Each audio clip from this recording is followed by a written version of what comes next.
Good morning dear students, welcome back. ನಾನು ನಿಮ್ಮ physics professor doctor Nagaraj. Second P U C ಫಿಸಿಕ್ಸನ್ನು ನಾವು discuss ಮಾಡ್ತಾ ಇದ್ದೀವಿ.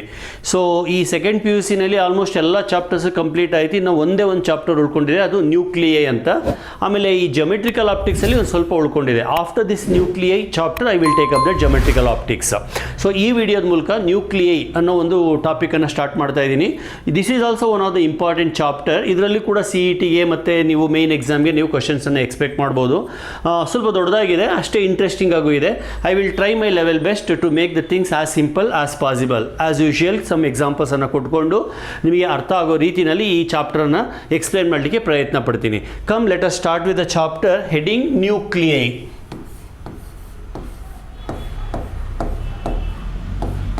ಸೊ ನ್ಯೂಕ್ಲಿಯಸ್ ಅನ್ನೋದು ಸಿಂಗ್ಯುಲರು, ನ್ಯೂಕ್ಲಿಯೈ ಅನ್ನೋದು ಪ್ಲೂರಲ್. ಮಕ್ಕಳೇ, ಈ ಯಾವುದೇ ಒಂದು ವಸ್ತುವನ್ನು ತಗೊಂಡಾಗ ಅದಕ್ಕೆ ಸ್ಟ್ರಕ್ಚರ್ ಅಂತ ಇರಬೇಕಲ್ವಾ. ಈ ಆಟಮ್ ಅನ್ನೋ ಚಾಪ್ಟರ್ನಲ್ಲಿ ಅದೆಲ್ಲ ಹೇಳಿದ್ದೀನಿ, ಮತ್ತೊಮ್ಮೆ ರಿಪೀಟ್ ಮಾಡ್ತೀನಿ.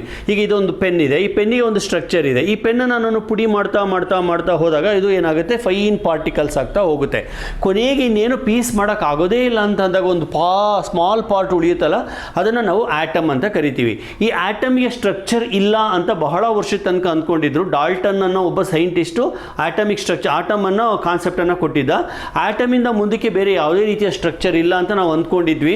ಆಲ್ಮೋಸ್ಟ್ ಒಂದು 100 ಇಯರ್ಸ್ ಹಾಗೆ ಅಂದ್ಕೊಂಡಿದ್ವಿ. ಬಟ್ 1897ನಲ್ಲಿ ಜೆ ಥಾಮ್ಸನ್ ಅನ್ನೋ ವಿಜ್ಞಾನಿ ಎಲೆಕ್ಟ್ರಾನನ್ನು ಕಂಡುಹಿಡಿತಾನೆ. ಎಲೆಕ್ಟ್ರಾನನ್ನು ಕಂಡುಹಿಡಿದ ಮೇಲೆ ಜನ ಮತ್ತೆ ಶುರು ಮಾಡ್ತಾರೆ, ಆಟಮ್ ಒಳಗಡೆ ಎಲೆಕ್ಟ್ರಾನ್ ಇದೆ, ಹಾಗಾದರೆ ಆಟಮ್ಗೂ ಕೂಡ ಸ್ಟ್ರಕ್ಚರ್ ಇದೆ ಅಂತ ಥಿಂಕ್ ಮಾಡಲಿಕ್ಕೆ ಶುರು ಮಾಡ್ತಾರೆ. ಸೊ ಅಟಾಮಿಕ್ ಸ್ಟ್ರಕ್ಚರ್ ಅನ್ನೋ ಕಾನ್ಸೆಪ್ಟು 1897 ನಂತರ ಶುರು ಆಗ್ತಾ ಬಂತು. ಆಮೇಲೆ ಅದು ಡೆವಲಪ್ ಆಗ್ತಾ ಇವತ್ತು ಆಟಮ್ಗೂ ಸ್ಟ್ರಕ್ಚರ್ ಇದೆ, ಆಟಮಿನ ಒಳಗಡೆ ಏನೇನಿದೆ, ಎಲೆಕ್ಟ್ರಾನ್ಸ್ ಎಲ್ಲಿರುತ್ತೆ, ಎಲೆಕ್ಟ್ರಾನ್ ಒಳಗಡೆ ಇನ್ನೇನೇನಿದೆ, ಆಮೇಲೆ ಆಟಮಿನ ಬೇರೆ ಪಾರ್ಟ್ಸ್ ಏನು, ಇವೆಲ್ಲ ನಾವು ತಿಳ್ಕೊಂಡಿದ್ದೀವಿ. ಅದರ ಒಂದು ಭಾಗ ಇದು ನ್ಯೂಕ್ಲಿಯೈ. ಮೊದಲು ಆಟಮಿಕ್ ಸ್ಟ್ರಕ್ಚರ್ ಅನ್ನು ನೋಡೋಣ. ಇದನ್ನು ಇವಾಗ ಹೈಸ್ಕೂಲಲ್ಲೂ ಕಲಿಸ್ತಾರೆ, ಪ್ರೈಮರಿ ಸ್ಕೂಲಲ್ಲೂ ಕಲಿಸ್ತಾರೆ. ಒಂದು ಆಟಮ್ ಅಂತಂದರೆ ನ್ಯೂಕ್ಲಿಯಸ್ ಅಂತ ಒಂದು ಪಾರ್ಟ್ ಇರುತ್ತೆ, ಅದು ಸುತ್ತಲೂ ಎಲೆಕ್ಟ್ರಾನ್ಸ್ ರಿವಾಲ್ವ್ ಆಗ್ತಾ ಇರುತ್ತೆ. ಇದನ್ನು ನೀವು ಯಾರನ್ನು ಕೇಳಿದ್ರು, ಇವಾಗ ಚಿಕ್ಕ ಹುಡುಗರು ಕೇಳಿದ್ರು ಹೇಳ್ತಾರೆ. ಒಂದು ಆಟಮಿನ ಸ್ಟ್ರಕ್ಚರ್ ಏನಪ್ಪ ಅಂದರೆ, atom consist of nucleus around which electrons R revolving ಅಂತ. ಸೆಂಟ್ರಲಲ್ಲಿ ನ್ಯೂಕ್ಲಿಯಸ್ ಇರುತ್ತೆ, ಅದ್ರ ಸುತ್ತಲೂ ಎಲೆಕ್ಟ್ರಾನ್ಸ್ ರಿವಾಲ್ವ್ ಆಗ್ತಾ ಇರುತ್ತೆ ಅಂತ. So this is nucleus. Okay, so nucleus ಅನ್ನೋ ಕಾನ್ಸೆಪ್ಟನ್ನು ಫಸ್ಟ್ಗೆ ಕೊಟ್ಟಿದ್ದು ರುದರ್ಫರ್ಡ್ ಅನ್ನೋ ವಿಜ್ಞಾನಿ. ಆಲ್ಫಾ ಪಾರ್ಟಿಕಲ್ ಸ್ಕ್ಯಾಟ್ರಿಂಗ್ ಎಕ್ಸ್ಪೆರಿಮೆಂಟ್ ಮಾಡಬೇಕಾದ್ರೆ ಆಟಮಿನ ಒಳಗಡೆ ಎಲ್ಲೋ ಒಂದು ಕಡೆ ಸಾಲಿಡ್ ಮಾಸ್ ಇದೆ, ಅದ್ರ ಮೇಲೆ ಸಿಕ್ಕಾಪಟ್ಟೆ ಪಾಸಿಟಿವ್ ಚಾರ್ಜ್ ಇದೆ. ಆಲ್ಫಾ ಪಾರ್ಟಿಕಲ್ಸ್ ಅಲ್ಲಿ ಬಂದಾಗ ರಿಪೆಲ್ ಆಗಿ ವಾಪಸ್ ಹೋಗ್ತವೆ ಅಂತ ಅವನು ಆಲ್ಫಾ ಪಾರ್ಟಿಕಲ್ ಎಕ್ಸ್ಪೆರಿಮೆಂಟಲ್ಲಿ ಕಂಡುಹಿಡಿತಾನೆ. ಇದನ್ನು ನಾನು ಆಟಮಿಕ್ ಸ್ಟ್ರಕ್ಚರ್ಸಲ್ಲಿ ಕೂಡ ಹೇಳಿದ್ದೀನಿ, ಅದನ್ನು ಸತಿ ರಿವೈಸ್ ಮಾಡಿ. ಸೊ ರುದರ್ಫರ್ಡ್ ಅನ್ನೋ ವಿಜ್ಞಾನಿ ಆಲ್ಫಾ ಪಾರ್ಟಿಕಲ್ ಸ್ಕ್ಯಾಟ್ರಿಂಗ್ ಎಕ್ಸ್ಪೆರಿಮೆಂಟಲ್ಲಿ ಅಥವಾ ಆಲ್ಫಾ ಸ್ಕ್ಯಾಟ್ರಿಂಗ್ ಎಕ್ಸ್ಪೆರಿಮೆಂಟಿನ ಮೂಲಕ ಎಕ್ಸಿಸ್ಟೆನ್ಸ್ ಆಫ್ ನ್ಯೂಕ್ಲಿಯಸ್ ಅನ್ನು ಪ್ರೂವ್ ಮಾಡ್ತಾನೆ. ನ್ಯೂಕ್ಲಿಯಸ್ ಇದೆ ಅನ್ನೋದನ್ನು ಜಗತ್ತಿಗೆ ತೋರಿಸಿಕೊಡ್ತಾನೆ. ಸೊ ಈ ನ್ಯೂಕ್ಲಿಯಸ್ಗೆ ಸಂಬಂಧಪಟ್ಟಂತೆ ಕಲಿಯೋ ಭಾಗನೇ ನ್ಯೂಕ್ಲಿಯರ್ ಫಿಸಿಕ್ಸ್. ಸೊ ಆಟಮಿಗೆ ಸಂಬಂಧಪಟ್ಟಂಗೆ ಕಲಿಯೋದನ್ನು ನಾವು ಅಟಾಮಿಕ್ ಫಿಸಿಕ್ಸ್ ಅಂತೀವಿ. ಅಲ್ಲಿ ಆಟಮಿಕ್ ಫಿಸಿಕ್ಸ್ ಅಂದಾಗ ಎಲೆಕ್ಟ್ರಾನು ಇವೆಲ್ಲನೂ ಸೇರ್ಕೋತವೆ. ನ್ಯೂಕ್ಲಿಯರ್ ಫಿಸಿಕ್ಸ್ ಅಂದಾಗ ಬರೀ ನ್ಯೂಕ್ಲಿಯಸ್ಗೆ ಸಂಬಂಧಪಟ್ಟಿದ್ದು ಮಾತ್ರ. ಸೊ ಈ ನ್ಯೂಕ್ಲಿಯೈ ಅನ್ನೋ ಚಾಪ್ಟರ್ನಲ್ಲಿ we focus only on the study of nucleus. ಅದರ ಪ್ರಾಪರ್ಟೀಸ್, ಅದರೊಳಗಡೆ ಇರ್ತಕ್ಕಂಥ ಕಾನ್ಸ್ಟಿಟ್ಯೂಯೆಂಟ್ಸ್, ಅಂದರೆ ಅದರೊಳಗಡೆ ಬೇರೆ ಇನ್ನೇನಾದರೂ ಇದ್ದರೆ ಅದ್ರ ಬಗ್ಗೆ, ಆಮೇಲೆ ನ್ಯೂಕ್ಲಿಯಸ್ಸಿನ ಸ್ಟೆಬಿಲಿಟಿ ಬಗ್ಗೆ, ಅದರ ಅನ್ಸ್ಟೆಬಿಲಿಟಿ ಬಗ್ಗೆ, ಮತ್ತು ಇನ್ನೂ ನ್ಯೂಕ್ಲಿಯಸ್ಸಿನ ಬಗ್ಗೆ ಕಲಿಯೋದನ್ನೇ ನಾವು ನ್ಯೂಕ್ಲಿಯರ್ ಫಿಸಿಕ್ಸ್ ಅಂತ ಕರೆಯೋದು. ಆ್ಯಕ್ಚುಲಿ ನ್ಯೂಕ್ಲಿಯರ್ ಫಿಸಿಕ್ಸ್ ಅಂತ ಇದಕ್ಕೆ ಹೆಡ್ಡಿಂಗ್ ಇತ್ತು ಮೊದಲು, ನ್ಯೂಕ್ಲಿಯರ್ ಫಿಸಿಕ್ಸ್ ಅಂತ. ಈ ನ್ಯೂಕ್ಲಿಯರ್ ಫಿಸಿಕ್ಸಲ್ಲಿ ಬರೀ ನ್ಯೂಕ್ಲಿಯಸ್ಸಿಗೆ ಸಂಬಂಧಪಟ್ಟಂಗೆ ಮಾತ್ರ ನಾವು ಕಲಿತಾ ಹೋಗ್ತೀವಿ. ಇನ್ನು ನ್ಯೂಕ್ಲಿಯಸ್ಗೆ ಸಂಬಂಧಪಟ್ಟಂಗೆ ಕಲಿಯೋದು ಬಹಳ ಇದೆ. ಎಷ್ಟೋ ವಿಷಯನೂ ನಮಗೆ ಕ್ಲಿಯರ್ ಆಗಿ ಗೊತ್ತಿಲ್ಲ, ಅಲ್ಪ ಸ್ವಲ್ಪ ಕನ್ಫ್ಯೂಷನ್ ಇದೆ. ಆದರೂ ಕೂಡ whatever we know we will try to explain using those concepts. Okay, so ನಾನು ನ್ಯೂಕ್ಲಿಯರ್ ಫಿಸಿಕ್ಸ್ ಅಂತ ಏನು ಕರೆಯಲ್ಲ, ನ್ಯೂಕ್ಲಿಯೈ ಅಂತಂದೇ ಕರಿತೀನಿ ಈ ಚಾಪ್ಟರನ್ನು. ಓಕೆ, ಸೊ ನಾವು let us proceed more with nucleus. Nucleus ಅಂದರೆ ಏನು? First of all, nucleus is the central part of the atom which is positively charged. First of all, nucleus is a central part of the atom.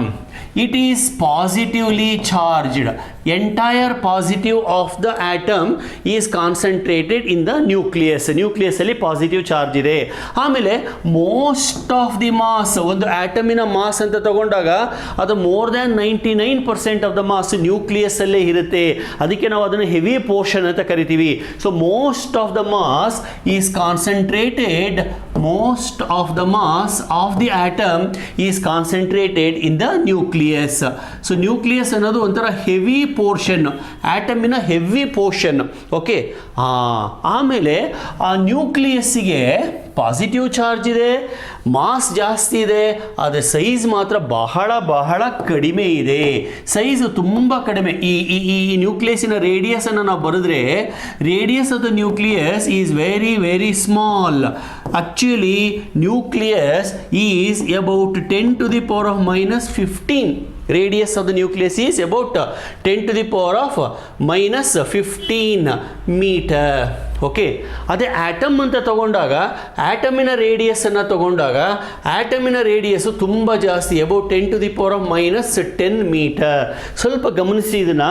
Nucleus ಅನ್ನೋದು ಆಟಮಿನ ಒಳಗಡೆ ಇಷ್ಟು ಜಾಗನ occupy ಮಾಡ್ಕೊಂಡಿರಲ್ಲ. ನಾನು ನಿಮಗೆ ಅರ್ಥ ಆಗಲಿ ಅಂತ ಇಷ್ಟು ಜಾಗ ತೋರಿಸಿದ್ದೀನಿ ಅಷ್ಟೇ. ಇದ್ರ ಪ್ರಕಾರ ರೇಡಿಯಸ್ ಆಫ್ ದಿ ಆಟಮ್, ಸೈಜನ್ನು ತಗೊಂಡ್ರೆ, ವಾಲ್ಯೂಮನ್ನು ತಗೊಂಡ್ರೆ ಇನ್ನೇನು r to the power of 4/3πr³ ಅಲ್ವಾ.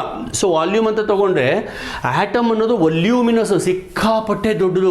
ಅದರೊಳಗಡೆ ಎಲ್ಲೋ ಒಂದು ಸಣ್ಣ ಚುಕ್ಕಿ ಥರ ನ್ಯೂಕ್ಲಿಯಸ್ ಇರುತ್ತೆ.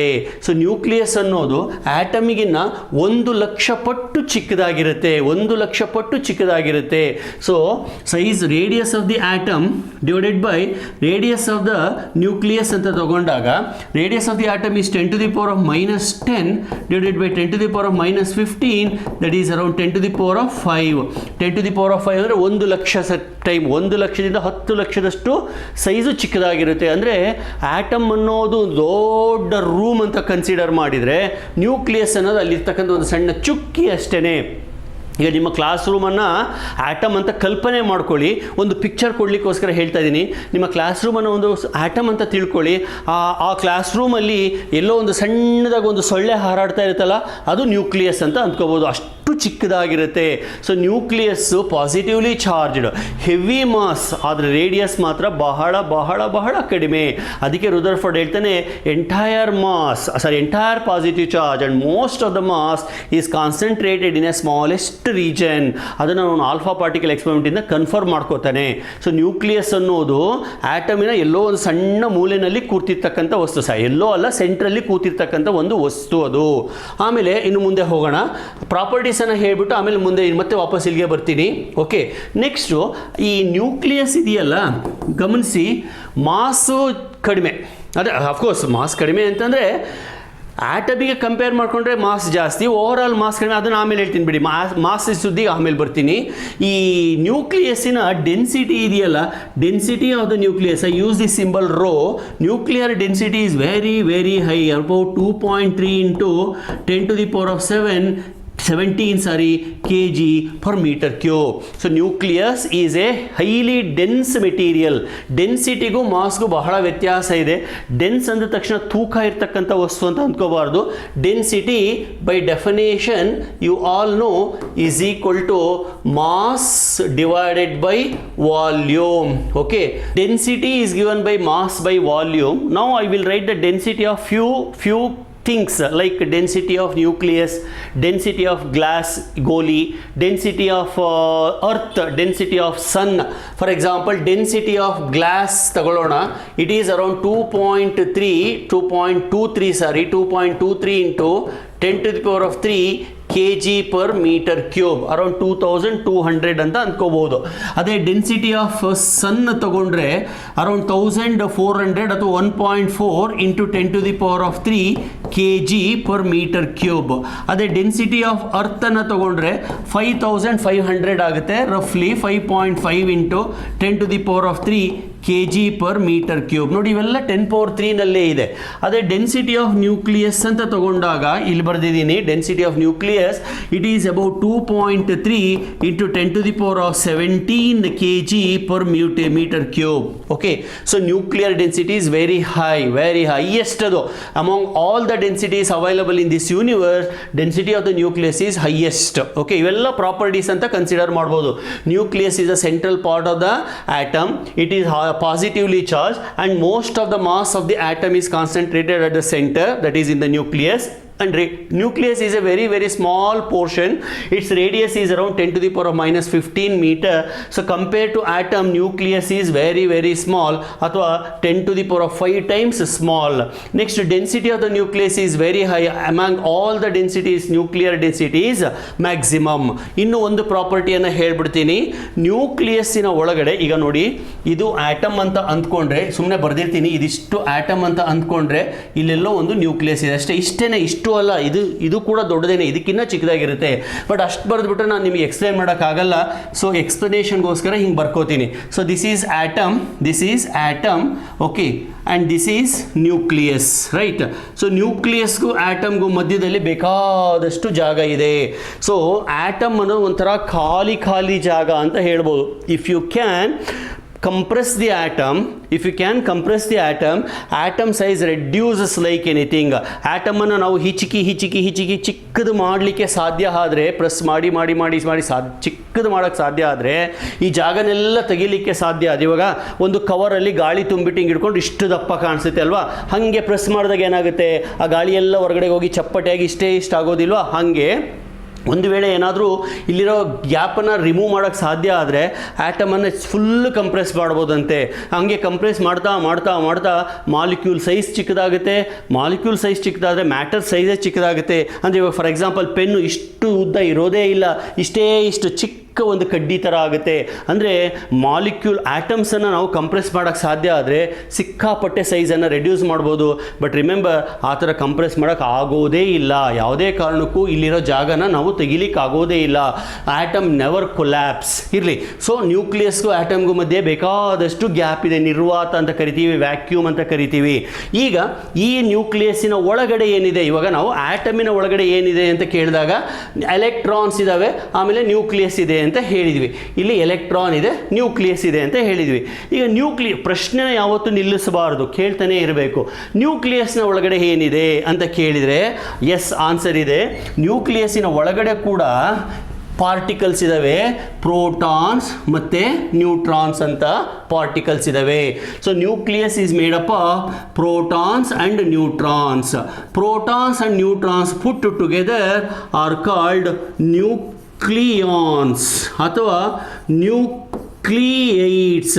Okay, nuclides are nucleons.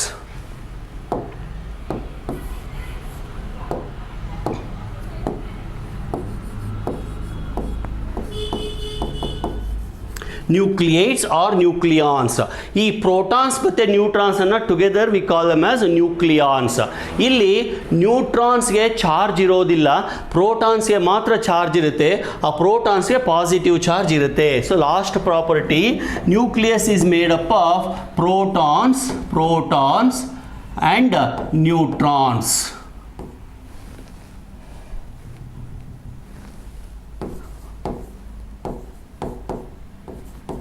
Neutrons. Protons are positively charged, neutrons are electrically neutral. There is no charge on the neutron. So ಇದಿಷ್ಟು ನ್ಯೂಕ್ಲಿಯಸ್ಸಿನ property.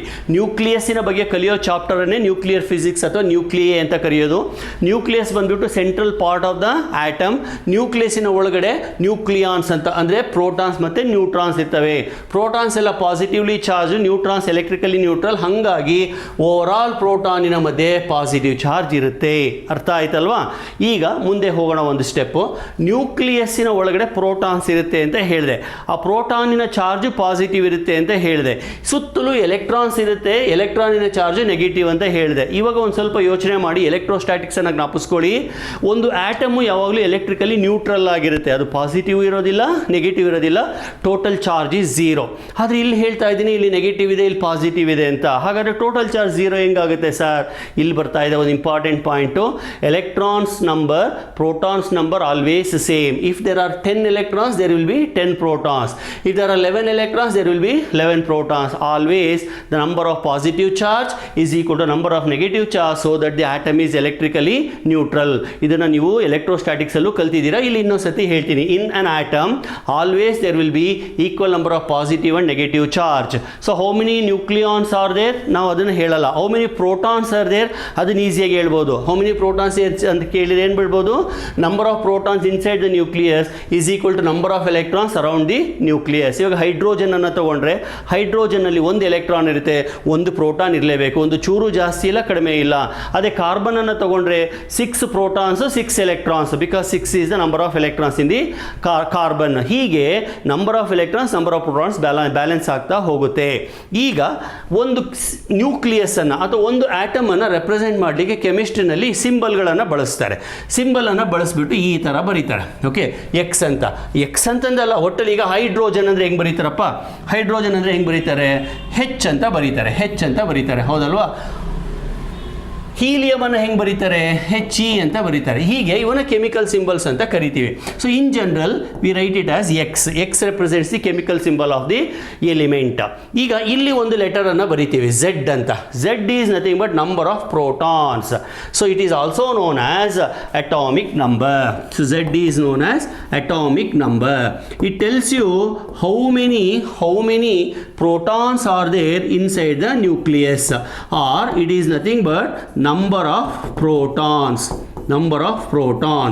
Also it is number of electrons. For example, helium ಅಂತ ತಗೊಂಡಾಗ 2 ಬರಿತೀವಿ ಇಲ್ಲಿ, ಅಂದರೆ ಅದರ helium ನ್ಯೂಕ್ಲಿಯಸ್ಸಿನ ಒಳಗಡೆ 2 ಪ್ರೋಟಾನ್ಗಳಿದಾವೆ, ಆಯ್ತಾ? ಆಮೇಲೆ ಹೈಡ್ರೋಜನ್ಗೆ 1 ಅಂತ ಬರಿತೀವಿ, ಅಂದರೆ ಅದರೊಳಗಡೆ 1 ಪ್ರೋಟಾನ್ ಇದೆ. ಓಕೆ, ಅದೇ ಕಾರ್ಬನ್ ಅನ್ನು ತಗೊಂಡ್ರೆ 6 ಅಂತ ಬರಿತೀವಿ. ಸೊ ಕಾರ್ಬನ್ ಆಟಮಿನಲ್ಲಿ 6 ಎಲೆಕ್ಟ್ರಾನ್ಸ್ ಇದೆ, ಹಾಗಾಗಿ ನ್ಯೂಕ್ಲಿಯಸ್ ಅಲ್ಲಿ 6 ಪ್ರೋಟಾನ್ಸ್ ಇರಬೇಕು. So this is Z, that is atomic number. Okay, ಇಲ್ಲಿ ಎ ಅಂತ ಬರಿತೀವಿ. ಎ ಅಂದರೆ ಏನು? A is nothing but number of nucleons. ಇದನ್ನು ಗಮನಿಸಿ, it is not number of proton, it is not number of neutron, it is both number of proton and neutron, that is nothing but number of nucleons. ಇದಕ್ಕೆ ಇನ್ನೂ ಒಂದು ಹೆಸರಿದೆ, mass number ಅಂತ. Mass number are atomic mass, number of nucleons. Okay, well, you know number of protons, you know total number of nucleons, then you can find out the number of neutrons easily. Number of neutrons ಬೇಕು ಅಂದರೆ ಏನು ಮಾಡಬೇಕು? is equal to A minus Z ಅಷ್ಟೇ. Protons ಗೊತ್ತಿರುತ್ತೆ, proton and neutron ಗೊತ್ತಿರುತ್ತೆ, ಅದರಲ್ಲಿ ಇದನ್ನು minus ಮಾಡಿದರೆ ನ್ಯೂಟ್ರಾನ್ ಸಿಕ್ಕೋಗ್ಬಿಡುತ್ತೆ. ಫಾರ್ ಎಕ್ಸಾಂಪಲ್ HE 2 3 ಅಂತ ಬರಿತೀನಿ. So atomic number is 2, mass number is 3. So how many neutrons are there? So I just take n as the neutron number, that is A minus Z. That is 3 minus 2, that is equal to 1. So in this nucleus we have only 1 neutron. ಗೊತ್ತಾಯ್ತಾ neutron ಅನ್ನು ಕಂಡುಹಿಡಿಯೋದು ಹೇಗೆ ಅಂತ?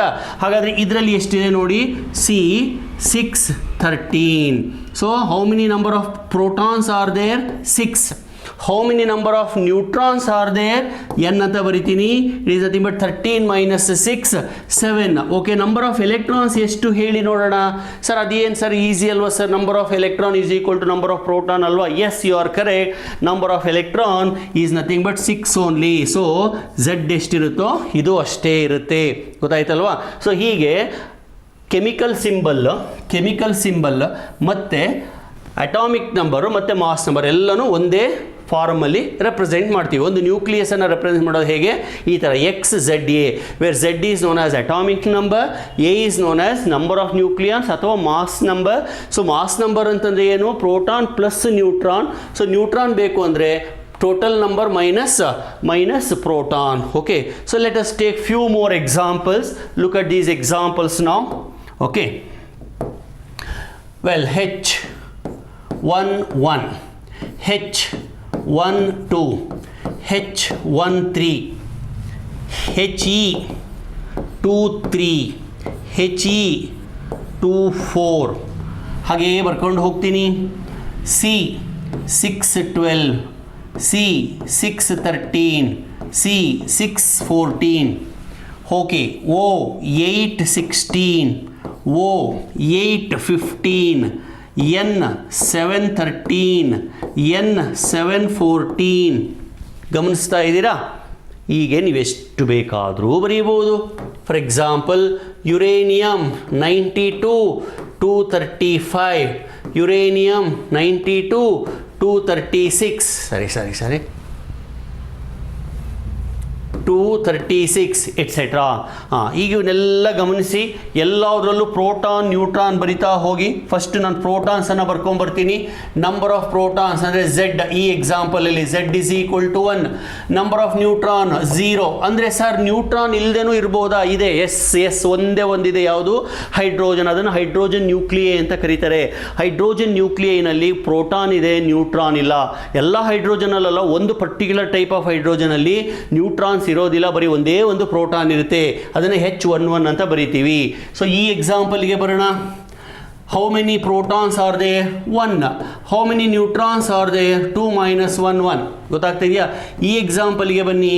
How many protons are there? Z is equal to 1. How many neutrons are there? 3 - 1 2. Okay, so ಹೀಗೆ ನೀವು ಬರ್ಕೊಂಡು ಹೋಗ್ಬೋದು. Okay, ಇಲ್ಲಿಗೆ ಬರ್ತೀನಿ. ಅದೇ ಥರ ಉಳಿದಿದ್ದನ್ನು ನೀವು ಬರೀರಿ. ಇಲ್ಲಿಗೆ ಬರ್ತೀನಿ. How many protons are there? 6, because atomic number is 6. How many neutrons are there? 12 - 6, that is also 6. Okay, ಹಾಗೆ ಇನ್ನೊಂದು ಎಕ್ಸಾಂಪಲ್ ಇಲ್ಲಿ ಬರಿತೀನಿ. How many protons are there? 8. How many neutrons are there? 16 - 8, that is also 8. ಹಾಗೆ ಇಲ್ಲಿಗೆ ಬರ್ತೀನಿ. How many protons are there? 7. How many neutrons are there? 13 - 7 8. ಕಾಣಿಸ್ತಾ ಇದೆಯಾ? ಈ ಥರ ನಾವು ಪ್ರೋಟಾನ್ಸ್ ನ್ಯೂಟ್ರಾನ್ಸನ್ನು ಬರ್ಕೊಂಡು ಹೋಗ್ಬೋದು. ನಂಬರ್ ಆಫ್ ಪ್ರೋಟಾನ್ಸ್ ಆ್ಯಂಡ್ ನ್ಯೂಟ್ರಾನ್ಸನ್ನು ಬರ್ಕೊಂಡು ಹೋಗ್ಬೋದು. ಓಕೆ, ಇಲ್ಲೂ ಹಾಗೆ ಮಾಡಿ ಬರುತ್ತೆ. ಇಲ್ಲಿ ಪ್ರೋಟಾನ್ಸ್ 92, ನ್ಯೂಟ್ರಾನ್ಸ್ ಅಂದರೆ 235 - 92 143 ಏನೋ ಬರುತ್ತೆ. ಅದಕ್ಕೆ 144 ಬರುತ್ತೆ.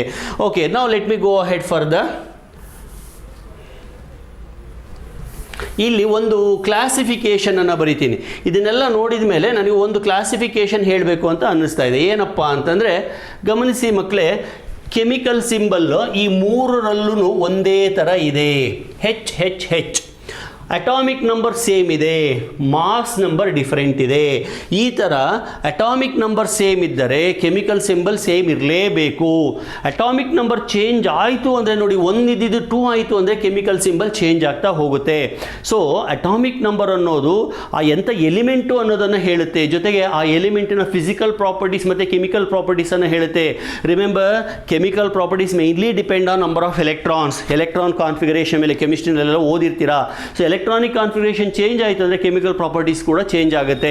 as long as number of electrons remain same, configuration remains same, then the chemical property remains same. ಹಾಗಾಗಿ ಇದಾಗಲಿ they all will have same chemical properties because they have same electrons, same protons, same atomic number. Atomic number same ಇದ್ದು different mass number ಇದ್ದರೆ ಅವನ್ನ ನಾವು isotopes ಅಂತ ಕರಿತೀವಿ. Mostly ಕೇಳಿರ್ತೀರ ನೀವು ಇದನ್ನು. So ಇದನ್ನು ನೆನ್ಪಿಟ್ಕೊಳ್ಳಿ. ಐಸೋಟೋಪ್ಸ್ ಅಂದರೆ ಏನು? Same atomic number, that is same Z, different mass number, different A ಇದ್ದರೆ ಅದನ್ನು ನಾವು ಐಸೋಟೋಪ್ಸ್ ಅಂತ ಕರಿತೀವಿ. ಇಲ್ಲೇ ಟೇಬಲನ್ನೇ ನೋಡಿ ನೀವು ಎಕ್ಸಾಂಪಲ್ಸನ್ನು ಪಿಕ್ ಮಾಡಿ, ಟೇಬಲನ್ನು ನೋಡಿನೇ ಎಕ್ಸಾಂಪಲ್ಸನ್ನು ಪಿಕ್ ಮಾಡಿ. H11, H12, H13 ಇದಿಷ್ಟೂ ಐಸೋಟೋಪ್ಸ್. ಗೊತ್ತಾಯ್ತಾ? ನೆಕ್ಸ್ಟ್ ಹೀಲಿಯಂ 23, ಹೀಲಿಯಂ 24 ಇವು ಐಸೋಟೋಪ್ಸೇನೆ. ಓಕೆ, ಹಾಗೆಯೇ ನೈಟ್ರೋಜನ್ 77 ಇದು ಐಸೋಟೋಪೇನೆ. C66 ಇದು ಐಸೋಟೋಪೇನೆ. ಅಟಾಮಿಕ್ ನಂಬರ್ ಸೇಮ್ ಇತ್ತು ಅಂದರೆ ಕೆಮಿಕಲ್ ಸಿಂಬಲ್ ಕೂಡ ಸೇಮ್ ಇರುತ್ತೆ. ಓಕೆನಾ? ಸೊ ನೆಕ್ಸ್ಟ್ ಬರೋಣ. ಅಟಾಮಿಕ್ ನಂಬರ್ ಆಯಿತು, ಮಾಸ್ ನಂಬರ್ ಆಯಿತು. ಈಗ ಎರಡನೇ ಕ್ಯಾಟಗರಿ ಎರಡನೇ ಕ್ಯಾಟಗರಿ ಮಾಸ್ ನಂಬರ್ ಸೇಮ್ ಇರುತ್ತೆ, ಅಟಾಮಿಕ್ ನಂಬರ್ ಡಿಫ್ರೆಂಟ್ ಆಗಿರುತ್ತೆ. ಅವನ್ನ ನಾವು ಐಸೋಬಾರ್ಸ್ ಅಂತ ಕರಿತೀವಿ. ಐಸೋಬಾರ್ಸ್ ಅಂದರೆ ಏನು? Same A value different Z value. Z change ಆಯಿತು ಅಂದರೆ ಕೆಮಿಕಲ್ ಸಿಂಬಲ್ ಚೇಂಜ್ ಆಗಲೇಬೇಕು, ಅಂದರೆ ಎಚ್ ಬಿಕಮ್ಸ್ ಎಚ್ ಇ ಆ ಥರ ಆಗಲೇಬೇಕು. ಸೊ ಹಂಗಾಗಿ ಐಸೋಬಾರ್ಸ್ಗೆ ಸೇಮ್ ಕೆಮಿಕಲ್ ಪ್ರಾಪರ್ಟೀಸ್ ಇರೋದಿಲ್ಲ. ಐಸೋಟೋಪ್ಸ್ಗೆ ಸೇಮ್ ಇರುತ್ತೆ, ಐಸೋಬಾರ್ಸ್ಗೆ ಸೇಮ್ ಕೆಮಿಕಲ್ ಪ್ರಾಪರ್ಟೀಸ್ ಇರೋದಿಲ್ಲ. ಓಕೆ, ಎಕ್ಸಾಂಪಲ್ಸನ್ನು ಬರೆಯೋಣ. ಹೆಚ್ ಸೇಮ್ ಮಾಸ್ ನಂಬರ್, ಹೆಚ್ 3 ತಗೋತೀನಿ, ಹೆಚ್ ಇ 3 ತಗೋತೀನಿ ನೋಡಿ. ಹೆಚ್ ಇ 3 ಇವೆರಡೂ ಐಸೋಬಾರ್ಸ್ ಆಗ್ತವೆ. ಹೆಂಗೆ ಸರ್? ಅಟಾಮಿಕ್ ನಂಬರ್ ಡಿಫ್ರೆಂಟ್ ಇದೆ, ಮಾಸ್ ನಂಬರ್ ಸೇಮ್ ಇದೆ, ಸೊ ದೇರ್ಫೋರ್ ದೇ ಆರ್ ಐಸೋಬಾರ್ಸ್. ಹಾಗೆ ಹುಡುಕಿ ನೋಡೋಣ. ನೋಡಿ, ಇಲ್ಲೊಂದಿದೆ 14, ಇಲ್ಲೊಂದಿದೆ 14. ಕಾರ್ಬನ್ 614, ನೈಟ್ರೋಜನ್ 714, ಇವು ಐಸೋಬಾರ್ಸೇ ಆಗ್ತವೆ. Okay, so mass number different ಇದೆ, ಮಾಸ್ ನಂಬರ್ ಸೇಮ್ ಇದೆ, ಅಟಾಮಿಕ್ ನಂಬರ್ ಡಿಫ್ರೆಂಟ್ ಇದೆ, so it is also isobar set. ಇನ್ನೊಂದು ಕ್ಯಾಟಗರಿ ಬರೆದು ಬಿಡ್ತೀನಿ, I will proceed further. Isotones ಅಂತ, ಇವೆಲ್ಲ ಸಿ ಇ ಟಿನಲ್ಲಿ ಸ್ವಲ್ಪ ಹೆಲ್ಪ್ ಆಗುತ್ತೆ ನಿಮಗೆ. ಐಸೋಟೋನ್ಸ್ ಅಂದರೆ ಏನು ಸರ್? ಸೇಮ್ ನ್ಯೂಟ್ರಾನ್ ನಂಬರ್ ಇರಬೇಕು, ಸೇಮ್ ಎ ಅಲ್ಲ, ಸೇಮ್ ಎ ಮೈನಸ್ ಝೆಡ್ ಇರಬೇಕು. ಅರ್ಥ ಆಯ್ತಾ? ಡಿಫರೆಂಟ್ ಎ ಆ್ಯಂಡ್ ಝೆಡ್ ಇರಬೇಕು. ಏನೂ ಸೇಮ್ ಇರಬಾರ್ದು, ಝೆಡ್ಡು ಸೇಮ್ ಇರಬಾರ್ದು, ಎ ಮೈನಸ್ ಝೆಡ್ ಸೇಮ್ ಇರಬೇಕು. ಅವನ್ನ ನಾವು ಐಸೋಟೋನ್ಸ್ ಅಂತ ಕರಿತೀವಿ. ಅಂದರೆ ಸೇಮ್ ನಂಬರ್ ಆಫ್ ನ್ಯೂಟ್ರಾನ್ಸ್ ಇರಬೇಕು. ಸೇಮ್ ನಂಬರ್ ಆಫ್ ನ್ಯೂಟ್ರಾನ್ಸ್ ಇದೆ, ಅವಾಗ ಅದನ್ನು ನಾವು ಐಸೋಟೋನ್ ಅಂತ ಕರಿತೀವಿ. ಈಗ ಹುಡ್ಕೋಣ ಯಾವುದು ಅಂತ. ನೋಡಿ, H13 ಸುಮ್ಮನೆ ಗಮನಿಸಿ, ನಾನು ಬರಿತೀನಿ, ಸರಿನಾ ತಪ್ಪ ಚೆಕ್ ಮಾಡಿ. H13, He2 4. ನೋಡಿ ಮಕ್ಕಳೇ, ಝೆಡ್ ಸೇಮ್ ಇಲ್ಲ, ಏನೂ ಸೇಮ್ ಇಲ್ಲ. ಆದರೆ ಎ ಮೈನಸ್ ಝೆಡ್ 3 - 1 4 - 2 ಎಷ್ಟಪ್ಪ? 2. ಸೊ ಈ 3 - 1 2ನೇ, 4 - 2 2ನೇ. ಸೊ ಇವೆರಡರಲ್ಲೂ ಸೇಮ್ ನಂಬರ್ ಆಫ್ ನ್ಯೂಟ್ರಾನ್ಸ್ ಇದೆ. ಒಪ್ಕೋತಿರೋ ಇಲ್ವಾ? Yes sir. ಹಾಗೆ ಇನ್ನೊಂದು ಹುಡ್ಕೋಣ. ಆಕ್ಸಿಜನ್ 16 - 8. ಆಮೇಲೆ ಇನ್ನೊಂದು ಯಾವುದು? ನೈಟ್ರೋಜನ್ 13 - 7. Okay, oxygen 16 8, nitrogen 13 7. ಗಮನಿಸಿ, 13 7, 13 ಅಲ್ಲ, ಸಾರಿ 15 7, ಸಾರಿ 13 ಅಲ್ಲ ಮಕ್ಕಳೇ, ಇದು 15, ಸಾರಿ ಇದು 15. Just 1 minute. 15 7. ಸೊ 16 - 8 ಅಂದರೂ 8ನೇ, 15 - 7 ಅಂದರೂ 8ನೇ. ಸೊ ಹಾಗಾಗಿ ಇವೆರಡೂ ಐಸೋಟೋನ್ಸ್ ಆಗ್ತವೆ. ಸೊ ಐಸೋಟೋನ್ಸಲ್ಲೂ ಕೆಮಿಕಲ್ ಸಿಂಬಲ್ ಬೇರೆ ಇರುತ್ತೆ, ಹಾಗಾಗಿ ಅವುಗಳ ಪ್ರಾಪರ್ಟೀಸು ಬೇರೆ ಇರುತ್ತೆ. ಐಸೋಬಾರಲ್ಲೂ ಕೆಮಿಕಲ್ ಸಿಂಬಲ್ ಬೇರೆ ಇರುತ್ತೆ, ಹಾಗಾಗಿ ಅವುಗಳ ಪ್ರಾಪರ್ಟಿ ಬೇರೆ ಇರುತ್ತೆ. ಐಸೋಟೋಪಲ್ಲಿ ಮಾತ್ರ ಕೆಮಿಕಲ್ ಸಿಂಬಲ್ ಸೇಮ್ ಇರೋದ್ರಿಂದ ಅವುಗಳ ಪ್ರಾಪರ್ಟಿ ಸೇಮ್ ಇರುತ್ತೆ.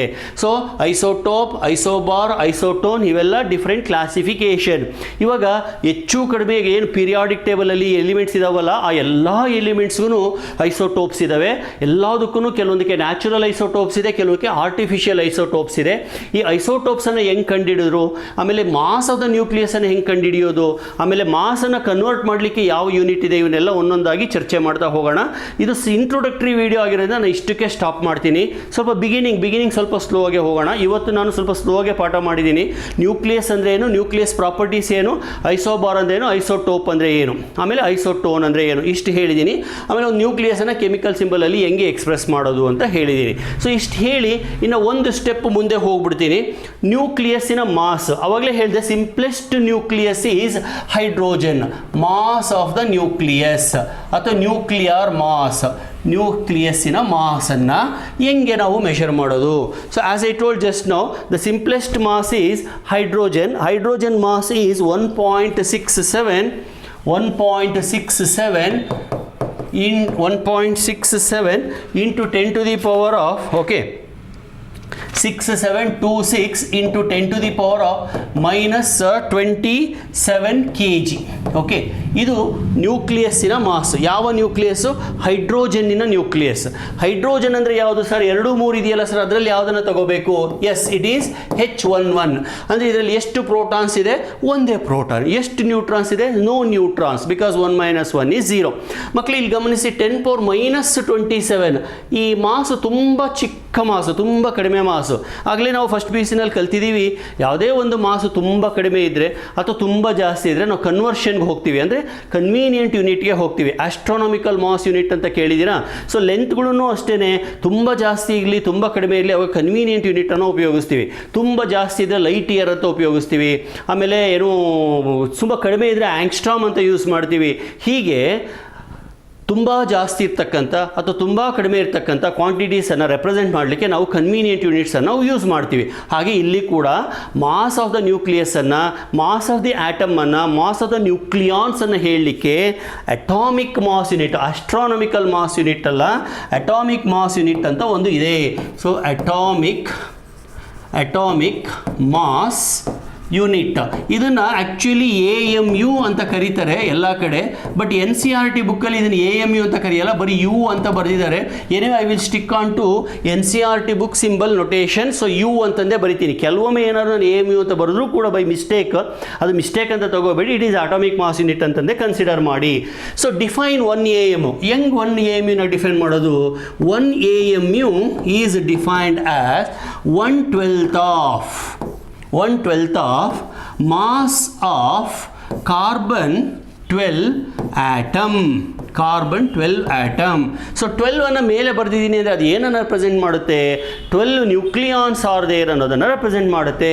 ಹೇಳೋದೇ ಬೇಕಾಗಿಲ್ಲ, ಇಲ್ಲಿ 6 ಇದ್ದೇ ಇರುತ್ತೆ, because atomic number of carbon ಈ 6. ಸೊ C12 ಆಟಮಿನ ಟೋಟಲ್ ಮಾಸನ್ನು ತಗೊಂಡು ಅದನ್ನು 12ರಿಂದ ಡಿವೈಡ್ ಮಾಡಿದರೆ ಏನು ಬರುತ್ತೋ ಅದನ್ನು 1 AMU ಅಂತ ಕರೀತಾರೆ. ಈಗ ಇಲ್ಲಿ ಬರಿತೀನಿ, this is equal to 1/12 into mass of one carbon atom is 1.99264 into 10 to the power of minus 26 kg. Okay, ಇದು ಏನು ಮಾಸ್ ಆಫ್ 1 ಕಾರ್ಬನ್ 12 ಆಟಮ್. ಇದನ್ನು ನೀವು ಸಿಂಪ್ಲಿಫೈ ಮಾಡಿದರೆ ಅಂದರೆ ಏನೋ ಒಂದು ಆನ್ಸರ್ ಬರುತ್ತೆ. 1 AMU ಈಸ್ ಈಕ್ವಲ್ ಟು, ಇದನ್ನಿಷ್ಟು ಸಿಂಪ್ಲಿಫೈ ಮಾಡಿದರೆ ಯು ವಿಲ್ ಗೆಟ್ 1.660. ಕ್ಯಾಲ್ಕುಲೇಟರ್ ತೊಗೊಂಡು ಚೆಕ್ ಮಾಡಿ. 660,539 into 10 to the power of minus 27 kg. ಅಂದರೆ 1 atomic mass unit conversion, 1 atomic mass unit conversion is so much.